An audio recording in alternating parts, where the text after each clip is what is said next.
ఒకడు పుట్టగానే వాని సావు ఎవరి చేతిలో ఉంటుందనేది వాడి తల మీద రాసిపెట్టుంటుంది. అంటూ 'కోలి' మూవీ ట్రైలర్ అయితే నాగార్జున వాయిస్‌తో అయితే డైలాగ్‌తో అయితే స్టార్ట్ కాబోతుంది ట్రైలర్ మాత్రం. ఎందుకంటే ఈ ట్రైలర్ మాత్రం అయితే రజనీకాంత్‌కి అయితే ఒక ధీటుగానే అనిపిస్తుంది భయ్యా.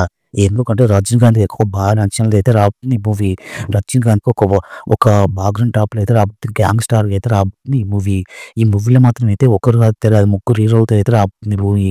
ఎందుకంటే రజనీకాంత్, అమీర్ ఖాన్, ఉపేంద్ర, నాగార్జున వీళ్ళ వీళ్ళ నలుగురు ముగ్గురితో అయితే రాబోతుంది ఈ మూవీ అయితే. ఇప్పుడు ఈళ్ళ మాత్రం అయితే ఎవరు మెయిన్ విలన్ అనేది తెలియడం లేదు. ట్రైలర్ మాత్రం అయితే అమీర్ ఖాన్ ఎంట్రీ ఇస్తుంటే భలే ఉంటది భయ్యా.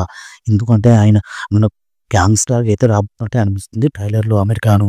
ఈ మూవీ చూస్తుంటే అయితే ఎలా ఉంటదని అర్థం చేసుకోవాలి భయ్యా. ఎందుకంటే మొత్తం ప్లాన్‌తో అయితే దించిపోతున్నారు ఈ మూవీ. ఈ నెల 14లో అయితే రాబోతుంది థియేటర్‌కైతే.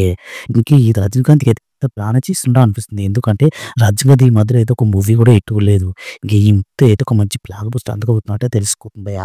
వీళ్ళు ఈ మూవీలో అయితే ట్విస్ట్ అయితే ఈ మూవీతో అయితే రజనీకాంత్ హిట్ కొడతాడా కొట్టడా అనేది పక్కన పెడితే ఈ మూవీలో మాత్రం అయితే పెద్ద పెద్ద మెయిన్ హీరోలతో అయితే మూవీ అయితే రాబోతుంది భయ్యా. ఇప్పుడు దాదాపు చూసుకుంటే అయితే రజనీకాంత్ మూవీ ఫ్లాప్‌లు అయితున్నాయి. ఎందుకంటే వీళ్ళ నలుగురు హీరోలతో ఈ మూవీ అయితే రాబోతుంది.